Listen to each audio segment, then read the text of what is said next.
वो गिरेगा। सेकंड बात, उन्होंने ये बात कही, बड़ी डेंजरस बात है। उन्होंने ये कहा कि अगर ऐसी इन्वेस्टिगेशन होती है तो फिर आगे से पुलिस किसी तरह की फायरिंग करने से हिचकिचाएगी। इसका मतलब क्लियर हो गया कि फायरिंग भी उन्होंने की, हमारे किसान जख्मी किए, हमारा एक किसान शहीद किया, लेकिन उसकी इन्वेस्टिगेशन भी ना हो पाए ठीक ढंग से, उसके लिए वहां तक गए। इसका मतलब क्लियर है कि अपने अधिकारियों के ऊपर शेल्टर करने का पूरा प्रयास किया, शेल्टर देने का हरियाणा गवर्नमेंट की तरफ से। अगर ऐसा है तो फिर उसी हरियाणा गवर्नमेंट के किसी अधिकारी को इन्वेस्टिगेशन देना, तो ये समझ में नहीं आ रहा कि कैसे हो रहा है। वहां से इंसाफ मिलने की उम्मीद नहीं बचती हमारे लोगों को। हमारी अपील है, हमारा निवेदन है कि माननीय हाईकोर्ट इस बात के ऊपर पुनः विचार करे, उन लोगों को वो इन्वेस्टिगेशन देना उचित नहीं है, जो हमारा मानना है। दूसरी बात, एक बात और है कि रास्ता खुलवाने के मामले में मानयोग सुप्रीम कोर्ट ने ये कहा, हाई कोर्ट ने ये कहा कि ये रास्ता हरियाणा गवर्नमेंट तुरंत खोले विद इन वीक, और उसके बाद हरियाणा गवर्नमेंट तो सुप्रीम कोर्ट में जाती है।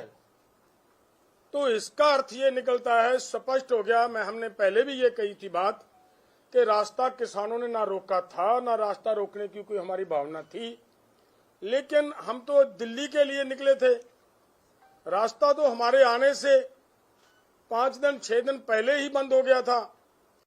तो किसानों को बदनाम करने के लिए एक नैरेटिव सृजने का प्रयास किया गया।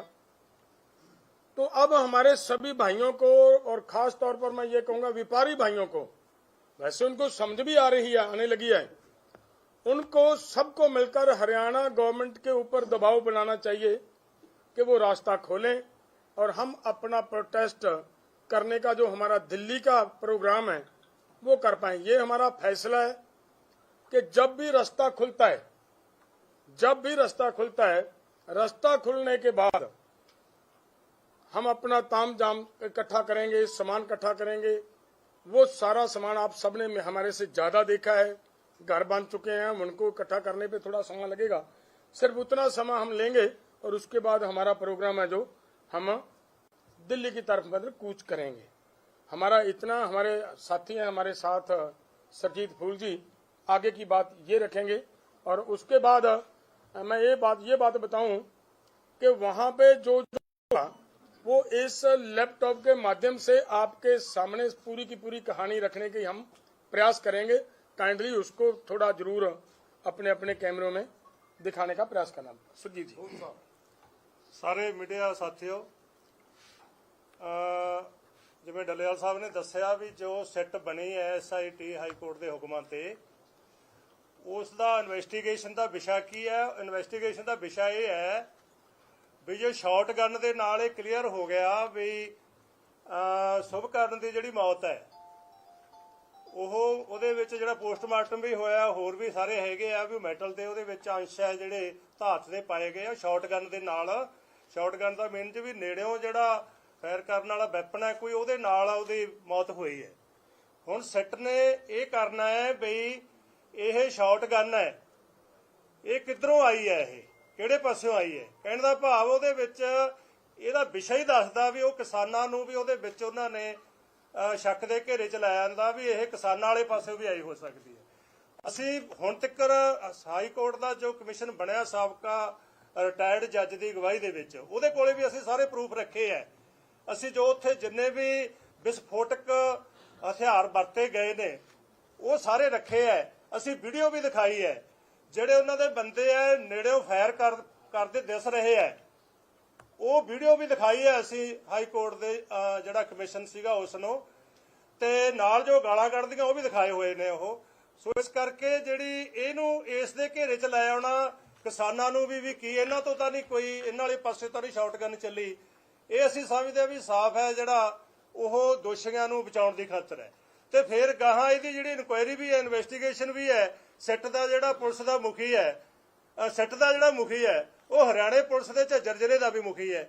ਕੀ ਉਹ ਜਿਹੜੀ ਪੁਲਿਸ ਪਹਿਲਾਂ ਹੀ ਕਹਿੰਦੀ ਹੈ ਵੀ ਇਹ ਕਮਿਸ਼ਨ ਹੀ ਨਹੀਂ ਬਣਨਾ ਚਾਹੀਦਾ ਹੈ ਹਾਈ ਕੋਰਟ ਵਾਲਾ, ਇਹ ਕਮਿਸ਼ਨ ਗਲਤ ਬਣਿਆ, ਉਹਨੂੰ ਰੋਕਣ ਦੀ ਖਾਤਰ ਉਹਨਾਂ ਨੇ 100 ਹੀਲੇ ਵਰਤੇ ਹੈ। ਕੀ ਉਹ ਪੁਲਿਸ ਹੁਣ ਉਹ ਕਹੇਗੀ ਵੀ ਹਾਂ ਇਹ ਦੂਸਰਾ ਪੁਲਿਸ ਦੀ ਜਿਹੜੀ ਸ਼ਾਟਗਨ ਦੇ ਨਾਲ ਹੋਇਆ, ਸੋ ਉਹਨਾਂ ਨੂੰ ਬਰੀ ਕਰਨ ਦੀ ਖਾਤਰ ਹੈਗੇ, ਅਸੀਂ ਉਹਨੂੰ ਰੱਦ ਕਰਦੇ ਹਾਂ। ਅਸੀਂ ਤੁਹਾਨੂੰ ਵੀ ਸਬੂਤ ਦਿਖਾਵਾਂਗੇ ਅੱਜ ਸਾਰਾ ਜਿਹੜੀਆਂ ਵੀਡੀਓ ਹੈਗੀਆਂ ਜਿਹਦੇ ਚ ਕਲੀਅਰ ਦਿਸਦੀਆਂ ਨੇ ਉਹ, ਤੇ ਬੰਦਿਆਂ ਦੀਆਂ ਜਿਹੜੀਆਂ ਜੈਕਟ ਹੈ ਉਹ ਸਿਵਲ ਦੇ ਬੰਦੇ ਨੇ ਦਿਸ ਰਹੇ ਨੇ, ਜੈਕਟ ਉਹਨਾਂ ਦੀਆਂ ਪਾਈਆਂ ਹੋਈਆਂ ਨੇ ਪੈਰਾਮਿਲਟਰੀ ਫੋਰਸ ਵਾਲੀਆਂ, ਉਹ ਗਾਲਾਂ ਵੀ ਕੱਢ ਰਹੇ ਆ, ਝੰਡਾ ਵੀ ਪਾੜ ਰਹੇ ਆ। ਪੁਲਿਸ ਵਾਲੇ ਜਿਹੜੇ ਪੈਰਾਮਿਲਟਰੀ ਫੋਰਸ ਦੇ ਵਿੱਚ ਨਹੀਂ ਹੁੰਦਾ ਵੀ ਕੋਈ ਗਾਲਾਂ ਕੱਢਦੇ ਹੋਣ, ਝੰਡੇ ਪਾੜਦੇ ਹੋਣ, ਉਹ ਸਾਫ਼ ਹੀ ਦਿਸ ਰਹੇ ਆ ਪ੍ਰਾਈਵੇਟ ਬੰਦੇ ਆ, ਉਹਨਾਂ ਨੇ ਉਹ ਜਿਹੜੀ ਸ਼ਾਟਗਨ ਦਾ ਨਾਲ ਹੋਈ ਹੈ। ਅਸੀਂ ਇਹ ਇਨਸਾਫ ਦੀ ਖਾਤਰ ਹੈ, ਅਖੀਰ ਤੱਕ ਅਸੀਂ ਲੜਾਂਗੇ, ਲੀਗਲ ਫਾਈਟ ਵੀ ਲੜਾਂਗੇ, ਐਜੀਟੇਸ਼ਨ ਵੀ ਲੜਾਂਗੇ ਵੀ ਜਿਹੜਾ ਸ਼ੁਭਕਰਨ ਦੇ ਜਿਹੜੇ ਅਸਲ ਕਾਤਲ ਹੈ ਤੇ ਕੋਲੇ ਹੋਰ ਵੀ ਪ੍ਰੂਫ ਆਏ ਨੇ, ਸਾਡੇ ਕੋਲ ਚਿੱਠੀਆਂ ਵੀ ਆਈਆਂ ਨੇ ਕੁਝ ਬੰਦਿਆਂ ਦੀਆਂ, ਉਹ ਅਸੀਂ ਕਿਤੇ ਫੇਰ ਕਮਿਸ਼ਨ ਮੂਹਰੇ ਰੱਖਾਂਗੇ ਵੀ ਅਸੀਂ ਗਵਾਹ ਹੈਗੇ ਆ। ਸਾਡੇ ਕੋਲ ਇੱਕ ਚਿੱਠੀ ਆਈ ਹੈ, ਕਿਸੇ ਬੰਦੇ ਨੇ ਪਾਈ ਹੈ, ਪੰਚਕੂਲੇ ਦਾ ਬੰਦਾ ਹੈ, ਵੀ ਮੈਂ ਸਾਬਤ ਕਰੂੰਗਾ ਇਹ ਵੀ ਆਹ ਬੰਦਿਆਂ ਨੇ ਗੋਲੀ ਚਲਾਈ ਹੈ ਤੇ ਇਹਨਾਂ ਦੀ ਲੋਕੇਸ਼ਨ ਕੱਢ ਲਓ ਉਸ ਦਿਨ, ਉਹ ਅਸੀਂ ਸਾਰੇ ਦੇ ਸਾਰੇ ਰੱਖਾਂਗੇ। ਸੋ ਇਸ ਕਰਕੇ ਇਹਨੂੰ ਵੀ ਬਰੀ ਕਰਿਆ ਜਾਵੇ ਅਸਲ ਦੋਸ਼ੀਆਂ ਨੂੰ, ਇਹ ਅਸੀਂ ਕਦਾਚਿਤ ਬਰਦਾਸ਼ਤ ਨਹੀਂ ਕਰਾਂਗੇ।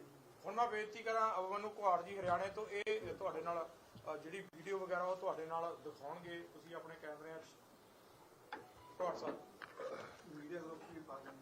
देखिए सबसे ठीक है जी, करें शुरू। देखो सबसे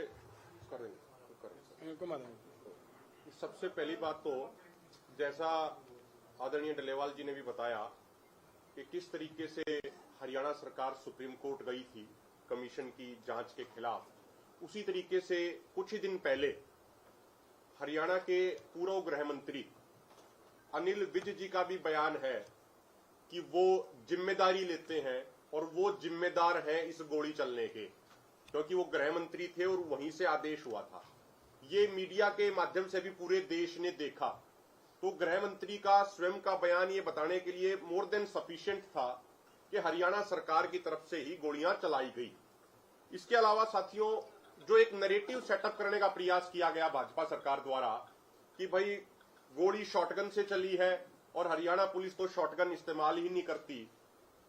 2020 में बहुत सारे प्रतिष्ठित अखबारों की रिपोर्ट्स हैं, वो हम आपके साथ साझा भी करेंगे कि किस तरीके से इंटरनेशनल शूटर ने हरियाणा पुलिस के जवानों को शॉटगन चलाने की ट्रेनिंग दी है। ये खुद हरियाणा पुलिस के सीनियर अधिकारी बता रहे हैं कि हरियाणा पुलिस को ऐसी ट्रेनिंग दिलवाई गई है कि शॉटगन किस तरीके से चलाई जाती है।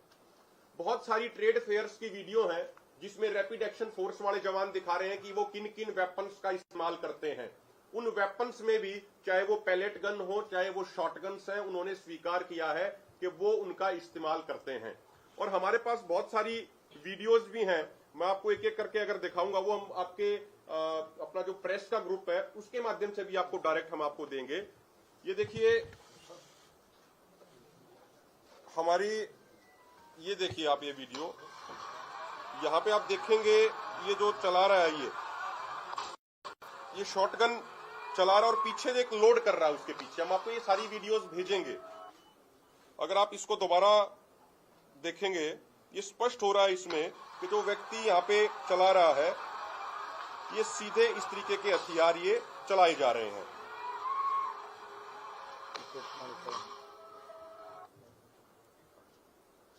उसी तरीके से अगर आप ये वीडियो देखेंगे, ये किस तरीके से एसएलआर से ये फायर कर रहे हैं।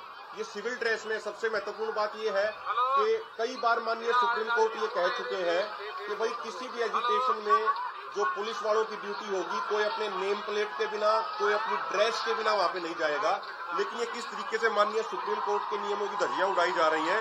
ये व्यक्ति एम करके एसएलआर के फायर कर रहे हैं, एम करके किसानों पे कर रहे हैं, यानी इनकी मंशा ये थी कि किसानों को मारने के लिए ही ये आए थे।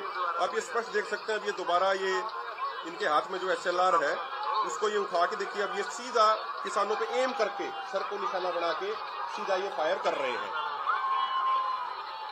अगर आप इसी तरीके से ये देखेंगे कि किस तरीके से एक किसानों के प्रति नफरत इन लोगों के मन में थी, किस तरीके से किसानों के झंडे फाड़े जा रहे हैं, किस तरीके से गाड़ियां किसानों की तोड़ी जा रही हैं, ये देखिए आप। ये 21 फरवरी की खनौरी बॉर्डर की वीडियो है, किस तरीके से किसानों की गाड़ियां तोड़ी जा रही हैं। गाड़ियों ने तो कुछ किया नहीं था, ट्रैक्टर तोड़े गए, पानी के जो टैंकर थे उनमें जहरीला केमिकल मिलाया गया, ये सारी चीजें। मैं एक दो वीडियो छोटी आपको महत्वपूर्ण है वो और दिखाना चाहूंगा। ये देखिए यहाँ पे, ये किसान यूनियन का झंडा उठाया जाता है और इसको अब ये पैर के नीचे रख के इसको ये फाड़ रहे हैं। ये वही सिविल ड्रेस में जो लोग हैं जो काले रंग की जैकेट पहने हुए थे। फिर एक ये अभी फायर करेगा, अभी यहां से ये देखिए इसने फायर किया है, तो ये थापी मारी है इसने। ये कौन सा नियम हो गया कि कोई थापी मारेगा, कोई इस तरीके से फायर करेगा? वो हमारे मोर्चे के अंदर घुस के वो फायरिंग कर रहे हैं जब किसान बहुत पीछे खड़े हैं। इसी तरीके के हमारे पास सैकड़ों वीडियो प्रूफ हैं। और एम्बुलेंसों के ऊपर किस तरीके से हमला किया गया, और जो हमारे उस समय मौके के डॉक्टर मौजूद थे वो ये बहुत रेपुटेड डॉक्टर्स हैं, इनकी उस समय की मौके की स्टेटमेंट है। और आप इसको एक बार 20 सेकंड सुनेंगे तो ड्रेसिंग हो रही है, फर्स्ट एड दी जा रही है, एंबुलेंस ਦੇ ਬਿਲਕੁਲ ਕੋਲ ਸੁੱਟਿਆ ਗਿਆ। ਇਹ ਤਾਂ ਸ਼ਰਮ ਦੀ ਹੱਦ ਹੋ ਗਈ ਹੈ, ਇਹ ਤੋਂ ਬੁਰੀ ਸਰਕਾਰ ਨਹੀਂ ਹੋ ਸਕਦੀ। We are wearing white coats, white affects peace, we come in peace, ठीक है, we are here to treat patients, but ये सरकार ਸਾਡੇ ਉੱਤੇ टेयर गैस शेलिंग कर रही है। Shame on this government, bloody hell, shame on this government। बिल्कुल इस जगह ਦੇ ਉੱਤੇ ना इसको। और सबसे महत्वपूर्ण बात यह है, इसमें से बहुत सारे मेडिकल वॉलंटियर वो हैं जो 2020-21 के आंदोलन में भी थे। और हमारे पास वीडियो है जब वहां पिछले आंदोलन में एक पुलिस वाले को नॉर्मली चोट लग गई थी तो इन्हीं मेडिकल वॉलंटियर्स ने पुलिस वालों को भी ट्रीटमेंट दी थी। और इनका मोटो ये है कि भाई चाहे चोट किसी को भी लगी हो, हमारा धर्म है उसका इलाज करना। तो इन लोगों के ऊपर भी एक हमारा साथी है, उसके भी हम एफिडेविट बयान दर्ज कराएंगे कमीशन के सामने। वो जब ट्रीटमेंट कर रहा था, एक 25 साल का नौजवान अमृतपाल सिंह, तो किस तरीके से उसको पीटा गया, किस तरीके से उसको मारा गया, कई लाख की उनकी दवाई उठा के ले गए। तो ये जो सारे वीडियो एविडेंस मौजूद हैं, उसके बावजूद गुमराह करने का प्रयास पूरे देश को किया जा रहा है हरियाणा की भाजपा सरकार द्वारा। ये चीजें हम सब कमीशन के सामने रख चुके हैं, आगे भी रखेंगे। और अगर जिसके ऊपर आरोप है अगर वही जांच करेगा तो हमें लगता है कि फिर न्याय की उम्मीद नहीं करी जा सकती। इसके अलावा साथियों दो छोटी छोटी बातें और हैं। हमारा 17-18 के कार्यक्रम के बारे में साथी अभी बताएंगे। 22 जुलाई को संयुक्त किसान मोर्चा, गैर राजनीतिक और किसान मजदूर मोर्चा का साझा कन्वेंशन दिल्ली के कॉन्स्टिट्यूशन क्लब में होने जा रहा है, जिसमें देश भर से 200 किसान संगठनों के प्रतिनिधि भाग लेंगे और वहां पे आगे की रणनीति बनाई जाएगी। जो हमने गैर भाजपाई सांसदों को एमएसपी गारंटी कानून पे प्राइवेट बिल लाने के लिए जो हमने मेमोरेंडम पूरे देश भर में सैकड़ों सांसदों को दिए हैं, उसी पे आगे की रणनीति बनाई जाएगी। और विपक्ष के जो नेता हैं, चाहे वो राहुल गांधी हो, चाहे अखिलेश यादव हो, चाहे डीएम की पार्टी के स्टालिन हो, या और भी जितने भी विपक्ष के नेता हैं, उनको दोनों फोरम लेटर लिख चुके हैं और उनसे हमने समय मांगा है। और वो समय इसलिए मांगा है कि भाई हम एमएसपी गारंटी कानून पे प्राइवेट बिल को लेकर चर्चा कर सकें। वो बेशक सत्ता में ना आए हो, लेकिन उनकी पार्टी के मैनिफेस्टो में लिखा था कि एमएसपी गारंटी कानून बनाएंगे, किसान मजदूरों की कर्ज माफी के लिए एक संवैधानिक आयोग बनाएंगे, अन्य ढेर सारी बातें उन्होंने कही थी। वो सत्ता में बेशक ना आए हो, लेकिन देश की जनता ने, देश के किसानों और मजदूरों ने इंडिया अलायंस को एक मजबूत विपक्ष की भूमिका दी है। इसलिए उनकी जिम्मेदारी बनती है कि जो बातें उन्होंने कही थी उस पर चलते हुए प्राइवेट बिल लेके आए। तो उसी को लेके विपक्ष के तमाम नेताओं से हमारी मीटिंग भी होगी, उसके लिए हम उनको लेटर लिख चुके हैं।